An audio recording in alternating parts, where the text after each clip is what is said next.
हुकूमत ने इमरान खान से NRO मांग लिया, सीनियर सहाफी हामिद मीर का इंकशाफ।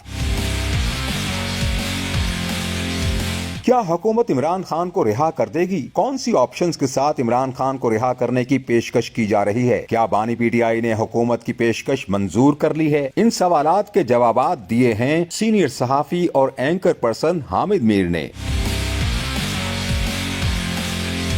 सीनियर सहाफी हामिद मीर ने कहा कि हुकूमत किसी भी आजाद सहाफी की महबूबा नहीं बन सकती। इस हुकूमत की अदाएं और नाज नखरे देखकर ख्वाहिश का अंदाजा लगा लें। हुकूमत कह रही है हम इमरान खान को बहुत कुछ देने को तैयार हैं, आप भी तो कुछ दें। हुकूमत इमरान खान से NRO मांग रही है। सीनियर सहाफी हामिद मीर ने इंकशाफ किया कि हुकूमत NRO मांग रही है वो ये है कि इमरान खान कुछ अरसे के लिए बनी गाला या नथिया गली रेस्ट हाउस में चले जाएं और सिर्फ इतना मान जाएं कि आप रिहाई के बाद नए इंतखाबात का इसरार नहीं करेंगे और अपने घर बैठे रहेंगे। बैरिस्टर गौहर को चेयरमैन रहने देंगे, आप आजाद हो जाएंगे लेकिन पार्टी के मामलात नहीं चला सकेंगे। हामिद मीर ने दावा किया कि तहरीक इंसाफ के बहुत से रहनुमाओं के साथ ये बात की गई है और उन्होंने ही मुझे ये बात बताई है। ये एक तरह का NRO है जो कि हुकूमत इमरान खान से मांग रही है। हुकूमत कह रही है कि हम आपको रिहा कर दें, बनी गाला या नथिया गली जाएं, फिलहाल पार्लियामेंट में नहीं जा सकते।